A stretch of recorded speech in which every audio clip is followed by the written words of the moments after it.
Hey guys, this is Patrick Carr-Sadamoon. You might know me as the guy with the most IM medals in the world, or something like that. I'm also the CGO of Fnatic, and you're watching Duncan Thorin Shields YouTube channel.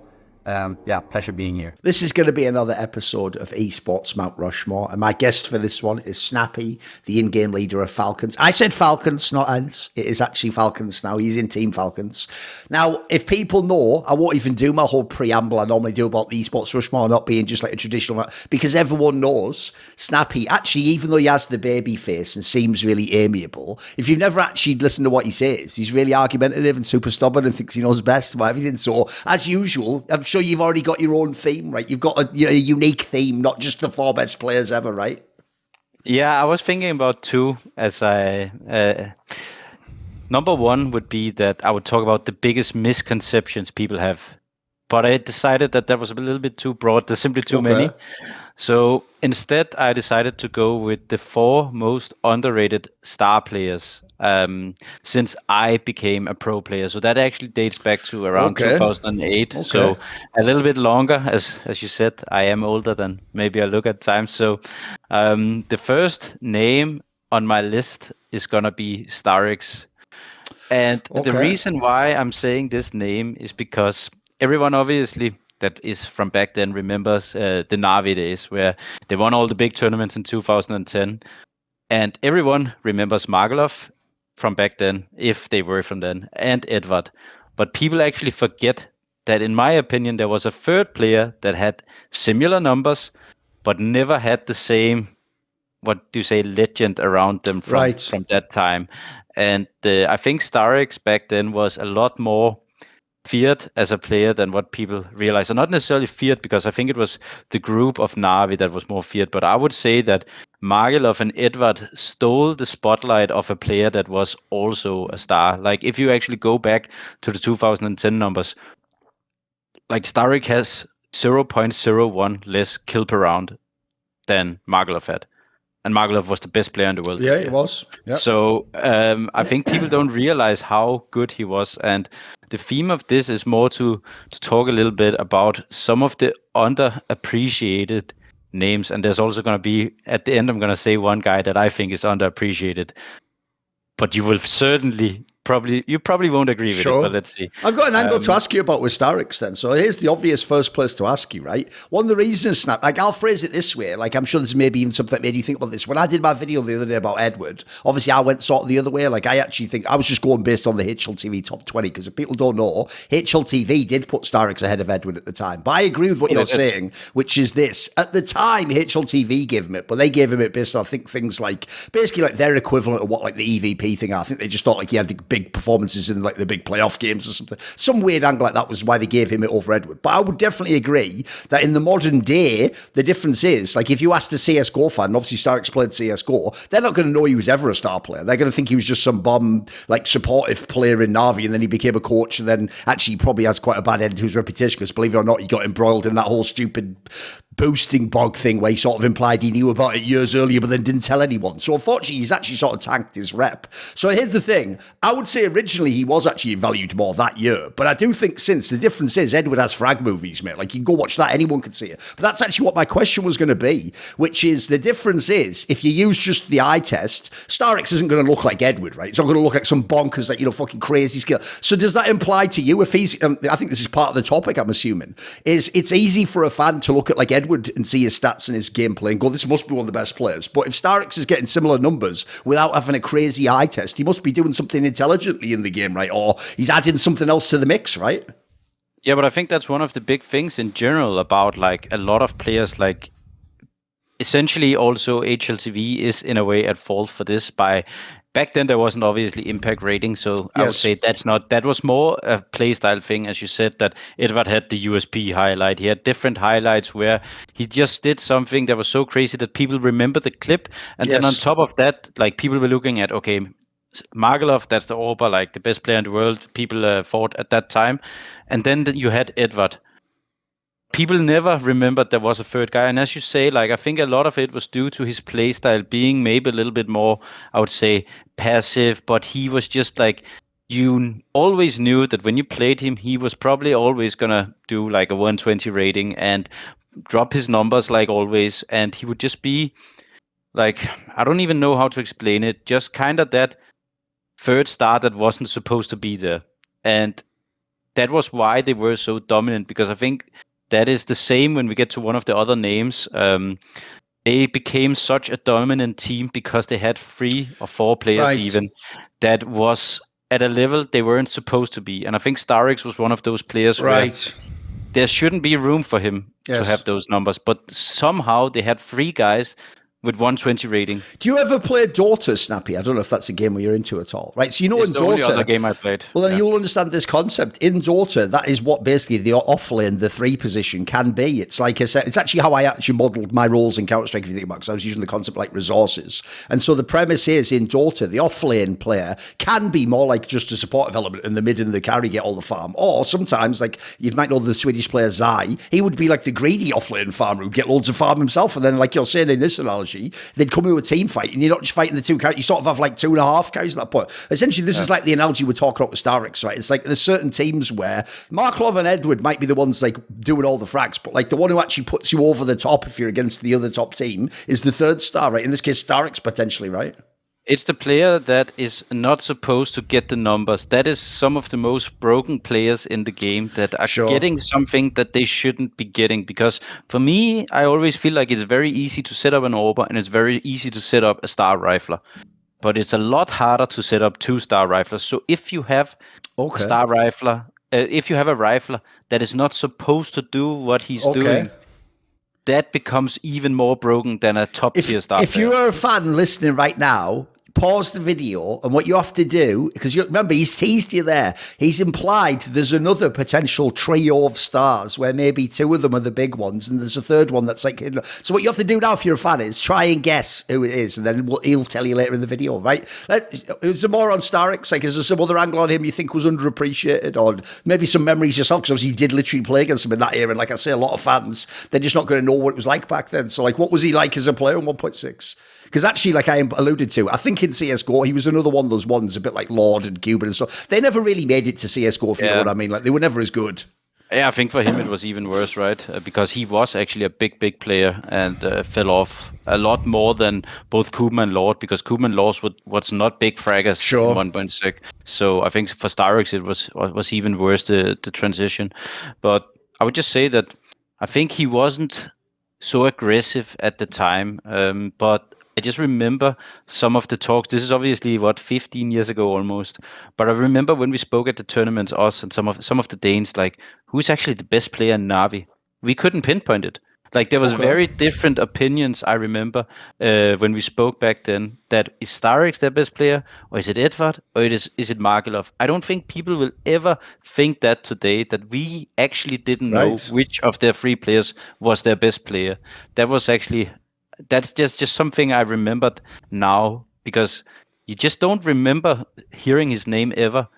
But I remembered that the other day that, my God, man, we spoke about. By the way, I just realised how bad it is that if people don't know that, like, tournament that like famously was one of the ones where Snappi had his first big run in 1.6 actually is the first tournament where Na'Vi came along, where they were called Kirchner, that one land, right, dude? When you think of the fact that you actually were there with the creation of Na'Vi, does that make you feel like you're in like Lord of the Rings, where it's like the creation of the ring like thousands of years earlier? It's pretty mad, isn't it? Think about how massive Na'Vi is now, dude. Like, you were there at the beginning.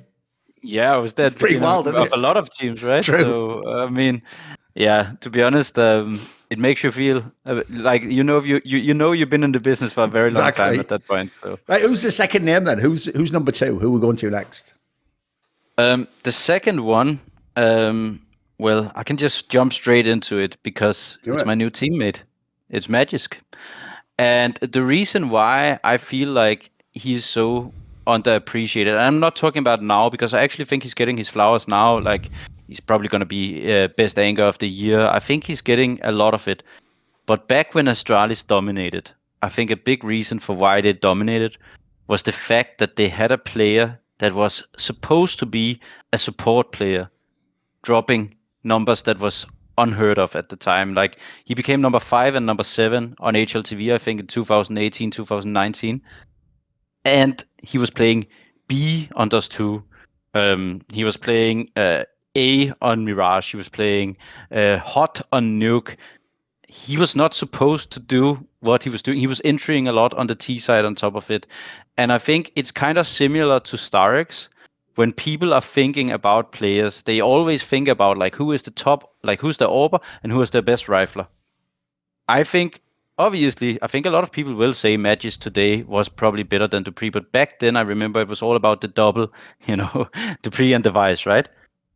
But I think that was one of the reasons why Astralis dominated so much. Obviously, they also did a lot of new stuff with Lars and with Sonic, like bringing in something that probably wasn't seen, where there was focus on certain aspects in the game that they maybe weren't focused on. But like, you remember the days when players were sitting at bars mid tournament, just they put focus on areas that maybe wasn't done so much before.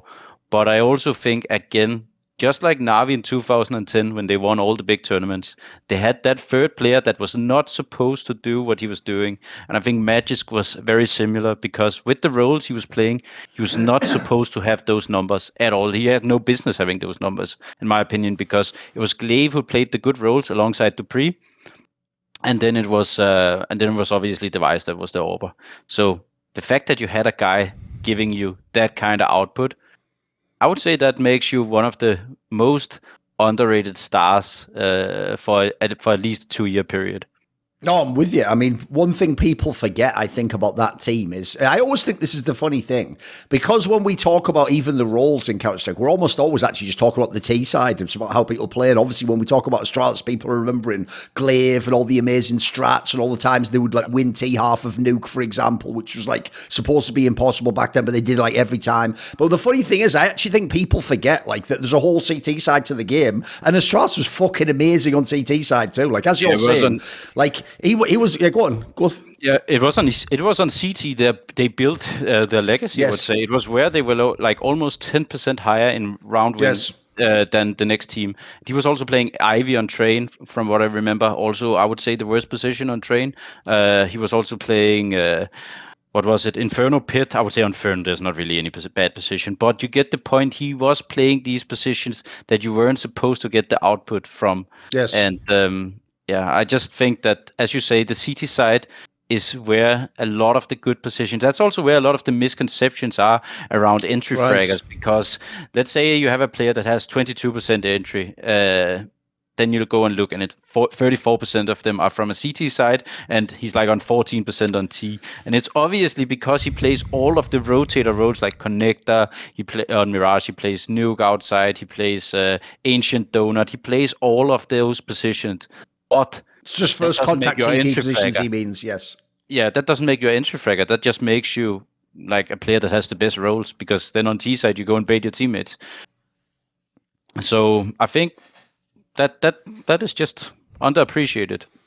And I would just say, so if people think back to the CT side of Astralis, right, even though everyone remembers Nuke, I always say, if you actually consider every top team played Inferno, the Inferno record's even more impressive in my opinion. Like, the fact he used to be like 80% win rate on that map was bonkers. And on that map, like you say, he was the pit player. Everyone knows the pit player, right? A good pit player, you have to get a kill no matter what. It's like, you're going to get a kill at least. Not only was he just farming people, but that whole A site's probably like the greatest CT site ever in Counter-Strike history. Like, him, Dupree, and Device were just fucking insane. Like, their synergy was impossible, mate. Like, there's another thing that I feel like is the hidden part to Magisk's game, because to me, I've seen it in this Vitality team, where when he joined that Vitality team, it was a really weird project. Like, it didn't make a lot of sense at first. You could even see when they were almost like as they were about to start winning, that it was a bit weird still. Some parts, you can just see he clearly does add some sort of comms or presence. He clearly makes his own decisions in the game. Like, he's obviously adding more. He's not just a player who's just shooting people. Like, he's a very smart player as far as I can tell, Snappi. Yeah, I obviously have a little experience now with him, which I didn't before, but obviously has amazing comms, really good utility on top of it. So it's not just frags he's going to deliver you. And I also think that's why you see him actually get so much out of the positions he have. I think he's one of those players that could fit into, like, there's certain players that are like, they can do this one thing, but then you also have a lot of players that can do everything. And I think he's one of the players that can do everything. Maybe he wouldn't be a top tier AWPer, but the rest of the roles he for sure could do. He could probably do in-game leading. Maybe he wouldn't be the best in the world, but he would certainly be decent at it. And the rest of the roles, he could be a star player, support player, everything. And I think he proved it also just by the fact that he was a star player when he wasn't supposed to be. Sure. But I think also before that in North, right, he was more of a He was leaning towards it, and he also did deliver there. He did deliver it.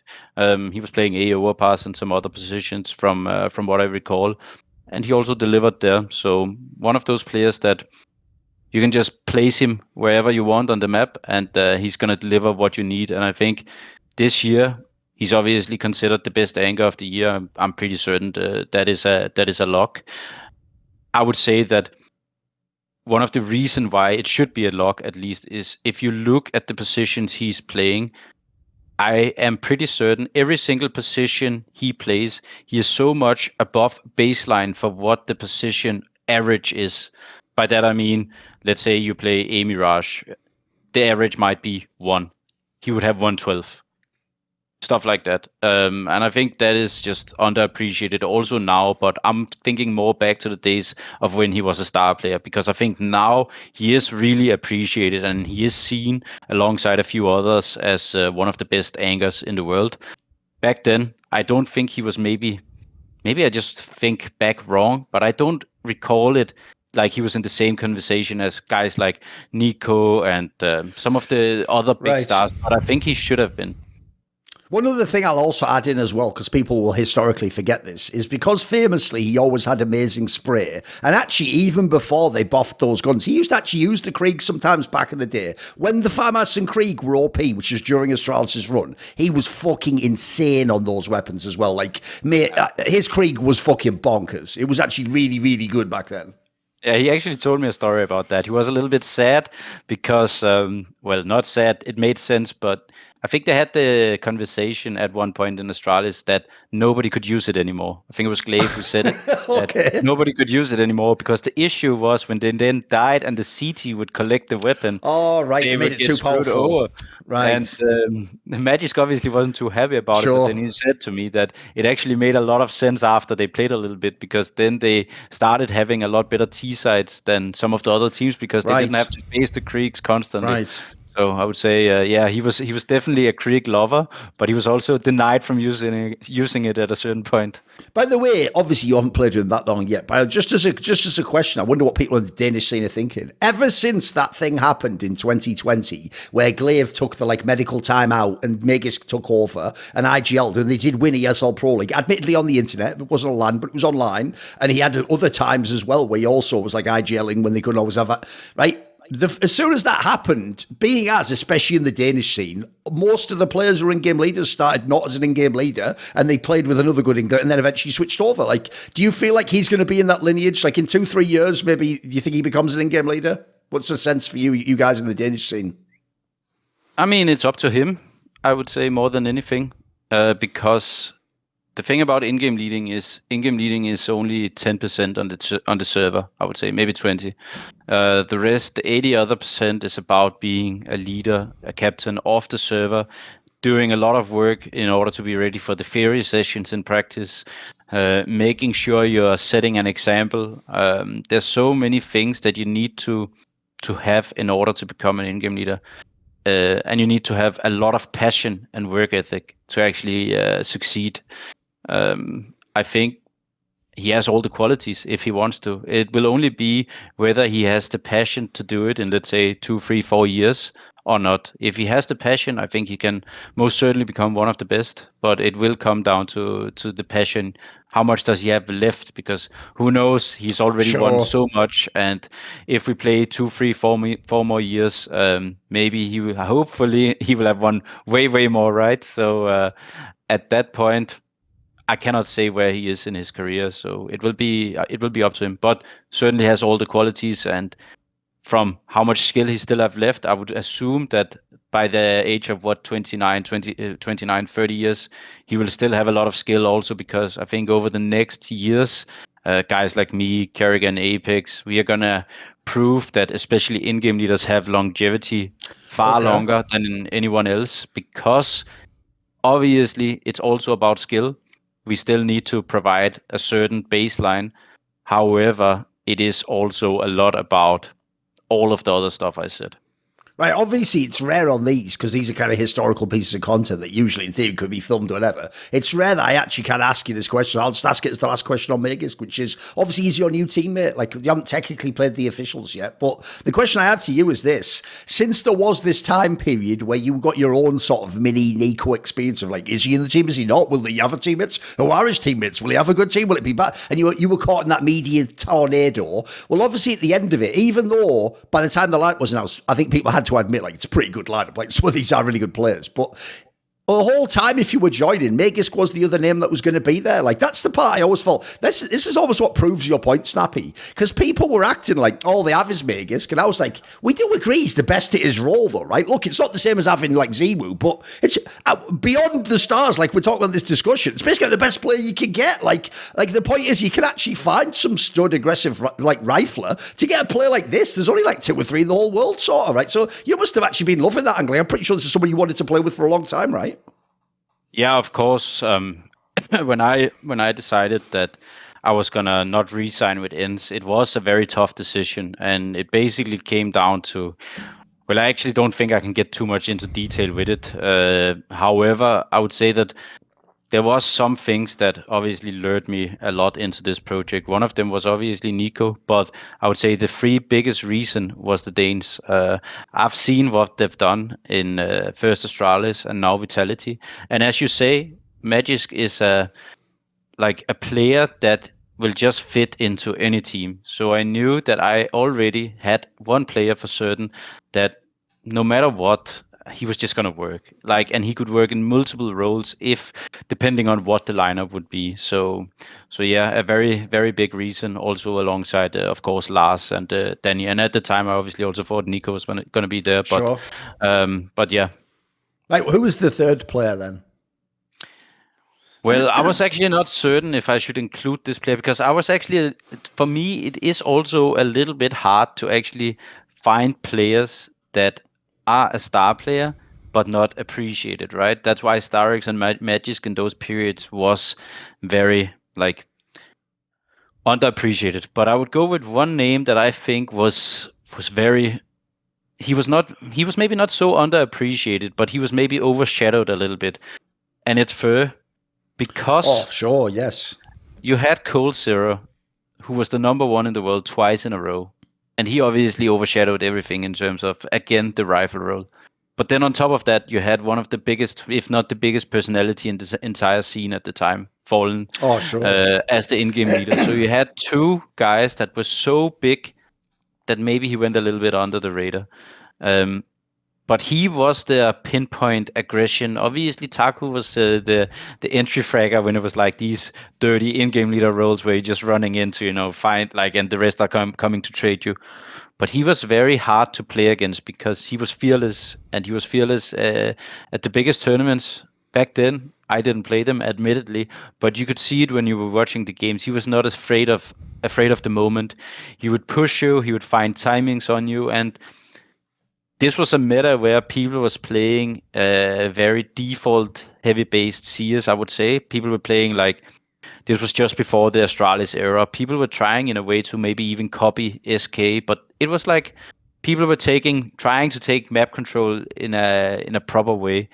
And Fur was just dismantling that for a long period. And I also think he had quite a long, his longevity is maybe a bit underrated because he was good before they became good. He was good while they were good, and he was actually also good when they became bad. Dude, he was even good in this Imperial lineup last year when they were the last dance. He was still decent in that team before he left it. He was not bad. Yeah.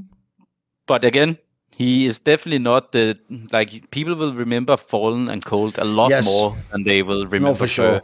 Yes. So yeah, he was the next name on my list. I see where you could. I think there's actually a really good pick. I know you were wondering, like, where is this going to be? Are people going to think he's that good? No, I think you picked it perfectly, because the joke is, mate, I actually think because he never did media, he might be the least famous of the whole lineup. Because remember, FNX was universally loved because he had all the history. Then you had, like, Taco was a personality and always did interviews and stuff. Fur used to just be like a silent killer. Like, oh, I'm sure he spoke Portuguese, and in the Portuguese scene, maybe he does his stream stuff. But none of us in the English scene, like, I haven't done an interview with him, mate. I don't think you've barely ever done an interview. So essentially, it's only if you're a real fan and you watch the games, you see what he did. All I'll tell you is this. There's two angles to this. One is when I actually did an interview last year. So obviously, this is the beginning of 2024. That's why it's going to keep sounding weird when I say last year. But it's like a few months ago with Cuban, the old Virtus Pro coach. He said that in Virtus Pro, their players used to be like, why do people say coldzera's the best? Fur's the best player in the league? Because, and the reason I give that example is,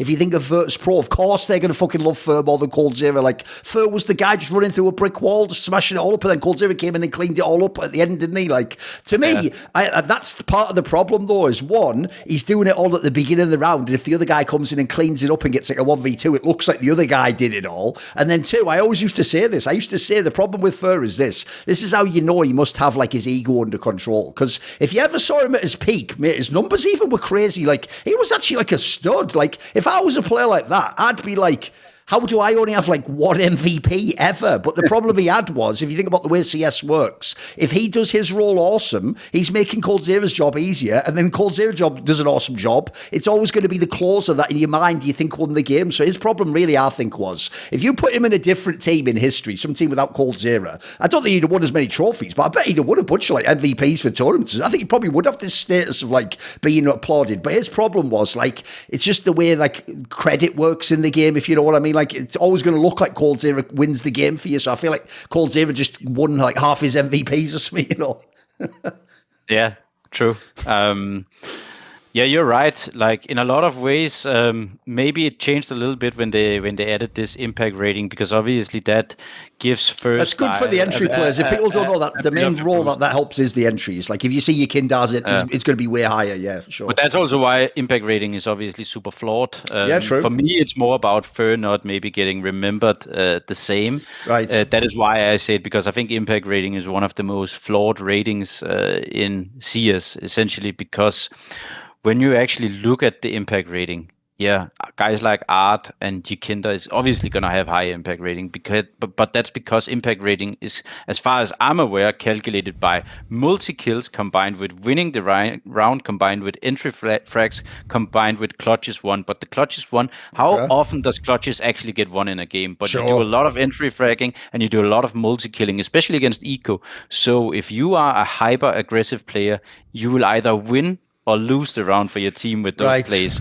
meaning that will give you a high impact rating. But that doesn't make you a high impact player, in my opinion. A high impact player is a player that will make your team better in the role that he has. So he will generate higher win percentage. By that I mean, give you, instead of a 50% chance of winning a round, he will give you a 55% chance of winning the round.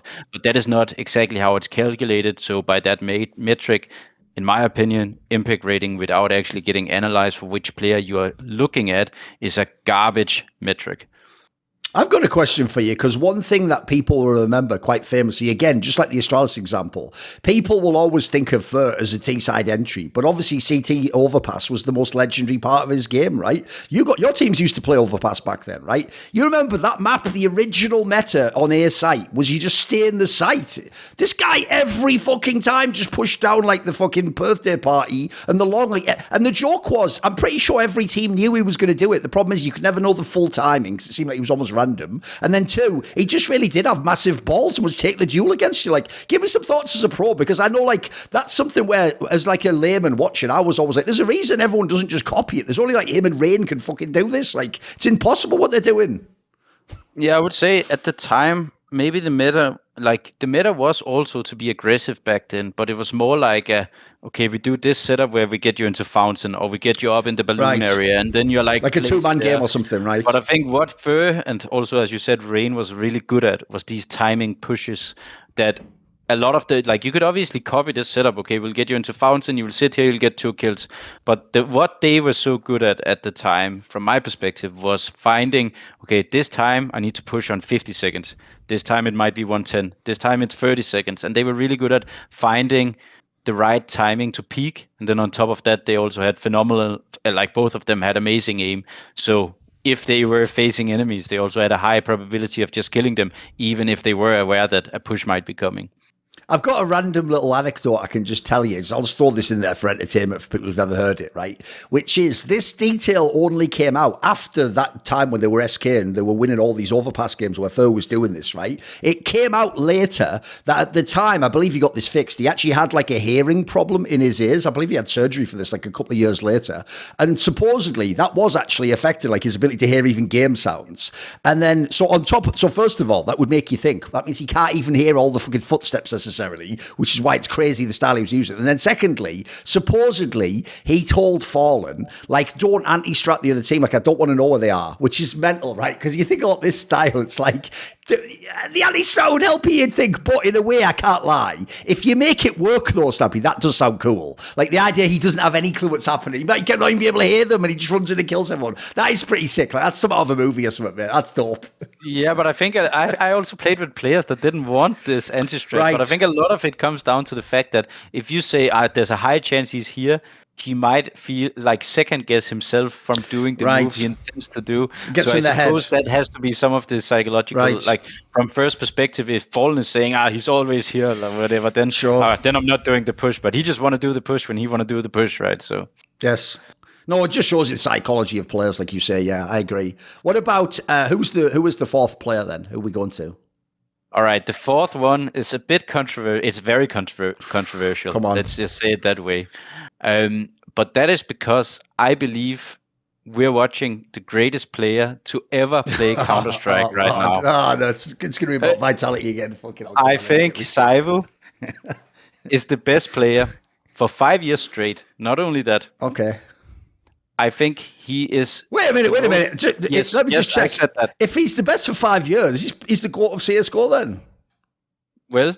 Isn't he? I think you cannot do that because the longevity is still on simple fair enough. side. Okay. However... Pretty good though, 5 years in a row he leaves them one, From my perspective, he has been the best player in Counter-Strike since 2019. Okay. And on top of that, he's still the best. I mean, who knows what this donk guy is gonna do, but for my money, still the best player.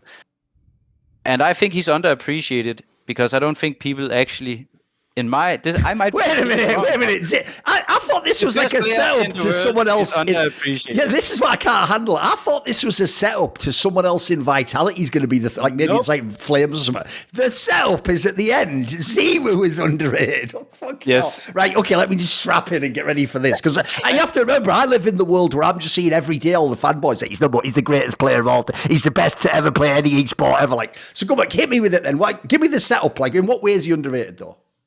I think he is in a lot of ways similar to what you are seeing with Nikola Jokic in basketball. Okay. Where you saw all of the numbers was amazing, but then you saw all of the advanced stats that we do not have in Counter-Strike. We don't have them. And you saw all of the plus minus, like you saw the different ways that Jokic would dominate a game even before he was like, he obviously won the NBA now. And now I think he got his flowers of being the best. I think ZywOo have done that for 3 or 4 years before winning that major. And I think his impact on winning is higher than any player I've seen ever in Counter-Strike. And that is why I think he's underrated, because we had a lot of number one players, but I don't think we have a number one player that have ever impacted team winning so much. And I think he's done it under 3 different in-game leaders from what I know. NBK, actually maybe 4, Happy, NBK, Alex, Apex. He's the same. He's just dominating. On top of that, just by looking at something simple like FPL, like he has I think 64% win rate. The next player has 55%. Oh, I think historically he has the best stats of all time in FPL. Hasn't he won the most of all time and everything, but just the presence of having him in a team, just a random FPL game, is going to give you such a high percentage of winning. And that is why I think he is still underrated despite being the undisputed number one in the world, because I think the years he have played, he has been underrated because he wasn't winning a lot. First, he didn't have a lot of help, and then the moment he got help, he started winning. I think you could see it as soon as he got Spinks into the lineup, and he had guys like Magisk, Dupree, Sonic, Lars, Robbel, Apex. Like, he had a lineup around him. It was game over. And every tournament he's winning, every single one, he's MVP.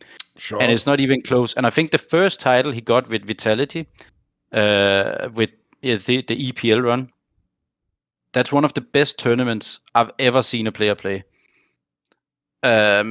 If you look at the last 3 games, this is the one, if people don't know, where me and you actually did the final, I think, didn't we? I think we actually did like a watch party or something, didn't we?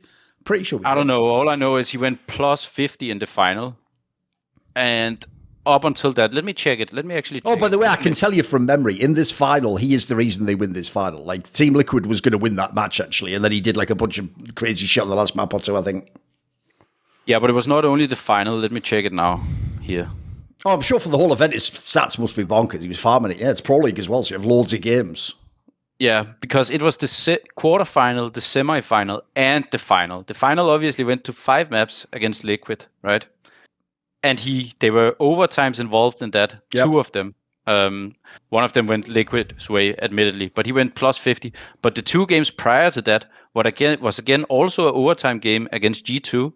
And then the game prior to that was a game against against Outsiders, which they won 19-17 and 16-13.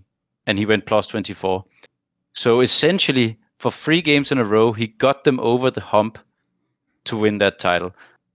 By the way, just if you don't get the point he's emphasising, Snappi's emphasising how like close these games are, that essentially if ZywOo doesn't do this insane performance, they'd probably lose all these matches or could have lost all of them, right? They at least lose one of the maps against G2, and they probably lose the game against Outsiders, and they for sure lose they the would game have lost the final, Liquid. yes. So I think that his run is just phenomenal, and I think we really need to appreciate that, in my opinion, we are watching the greatest Counter-Strike to ever play. Is it though? But I'm assuming there's stuff beyond just the stats and the kills, right? Is there other things he's doing that you would say adds to this impact aspect? That's why I mentioned a guy like Nikola Jokic from basketball, because without the advanced stats, there's a lot of players that are scoring more points that are there. But if you actually look how much he impacts winning, it's like GG for the rest. Like, nobody can compare, and I think it's because he is so unselfish. He don't care about running first. His teammates literally have to tell him to do it, and that does impact other players to perform better. That you see your star is willing to do things. He is, from what I hear behind the scenes, one of the nicest guys. He for sure gives a good vibe in the team. If your biggest issue is that you are not selfish enough, but still providing simple numbers, then it's a good problem to have. It's a pretty good problem to have, isn't it? True. Yeah. It's a good way to phrase it. Here's my question to you, though. So I have, look, obviously we've done like loads of the shows and watch parties where we've actually had this discussion before, like Simple versus ZywOo, basically. But my joke I always tell my fans goes like this, Snappi. I always tell them, Snappi is not joking. He actually does think that ZywOo is better than Simple and always was. It's just that I think he believes like he needed to be his IGL or something, and then you would all have seen. Because when you say that thing you just said there, that's my obvious question to you, which is, you might love him and might think he's the best, but if you actually had him, what would you do with him? Like in these scenarios you're talking about, would you let him be more himself if he wants to be? Would you tell him sort of like, no, I need you to be the star? What would you do if you were the in-game leader of ZywOo here? I think what guys like Apex and Sonic have already done, like try to get him to be more selfish. I don't think he's ever going to be super selfish anyway.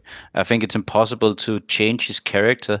Yes. So just push him towards being more selfish, and if he gets 10% more selfish, it's good, because I think he's not going to get out of control anyway.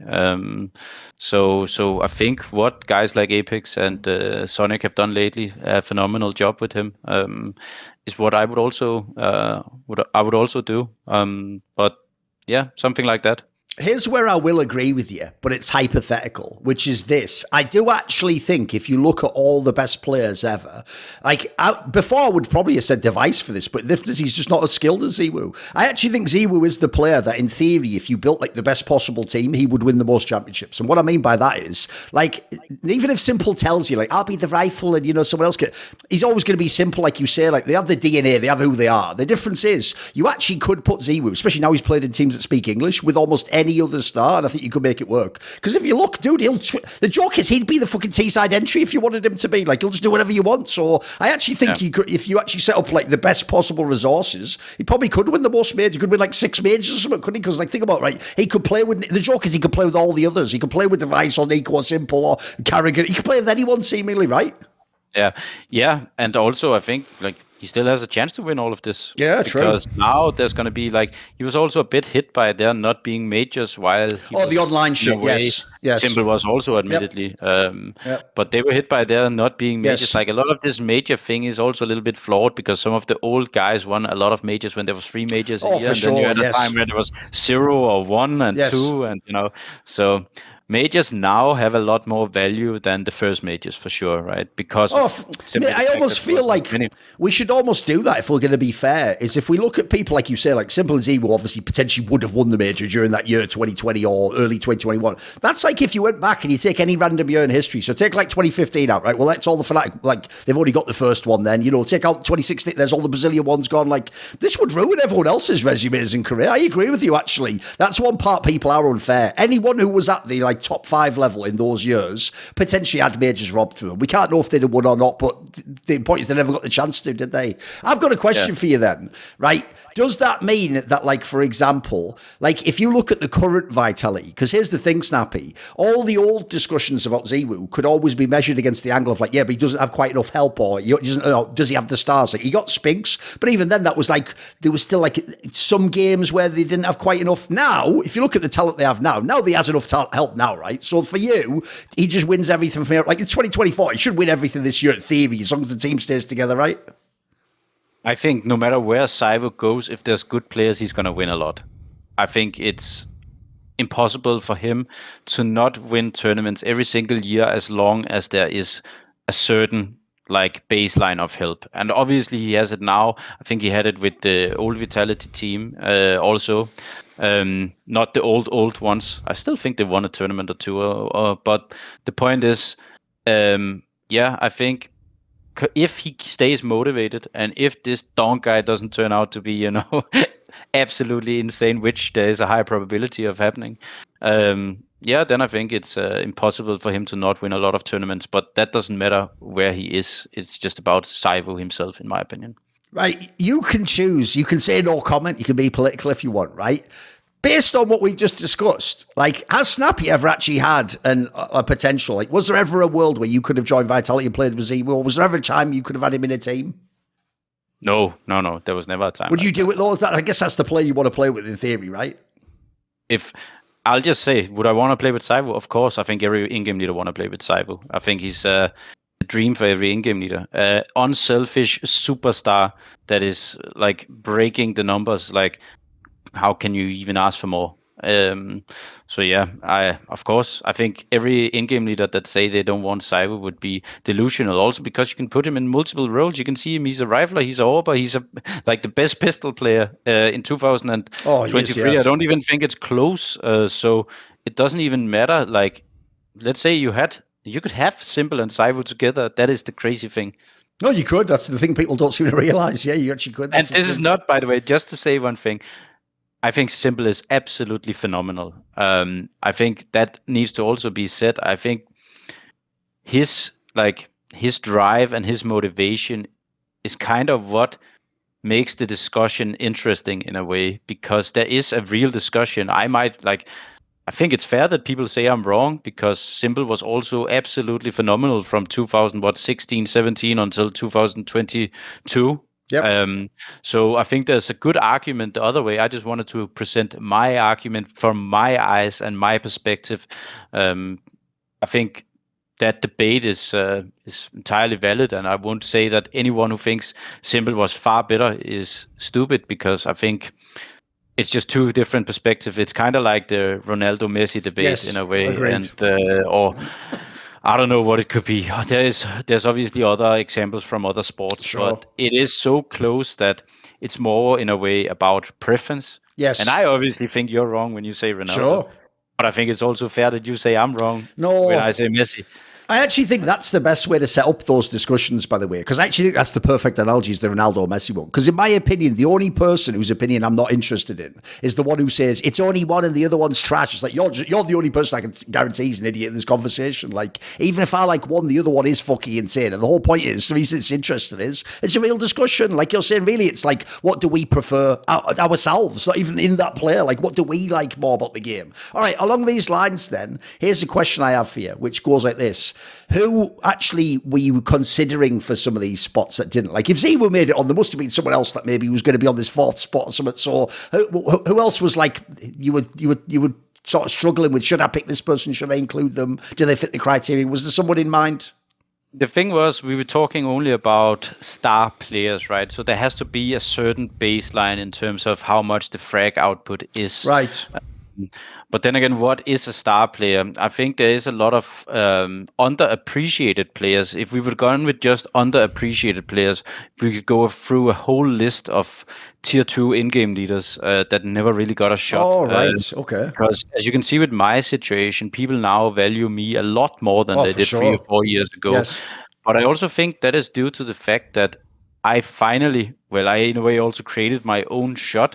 But getting a shot at the bigger players, so I could, like, if we change the angle to underappreciated players, I would say that the guy that Heroic just got, like the Kuksan guy, was an underappreciated player. But this is just from like new memory, like players that makes their team better. Like as I said, the way I value an in-game leader is probably different from others because other people will value an in-game leader of how much do they win, what did they win. I value an in-game leader like this. What do they have at their disposal, and how many percentages do I think that they make those players better? So let's say also a guy like Shui, Gamer Legion, a fantastic job. He got them to the second, to the final at the Blast Major. Then he went to Mouse, won a tournament, right? Yeah, he definitely raised the baseline of those players, and that is how I rank a in-game leader. So there's a lot of in-game leaders out there that actually never really gets the chance to get any eyes on there. It's actually one of the worst places to be. It is, yes. In-game leader, because essentially you are trying to get mediocre or bad players to be above mediocre. Yes. And that will never really, get a lot of appreciation or interest until you actually make it to the top, and then you get all of your flowers and too much also.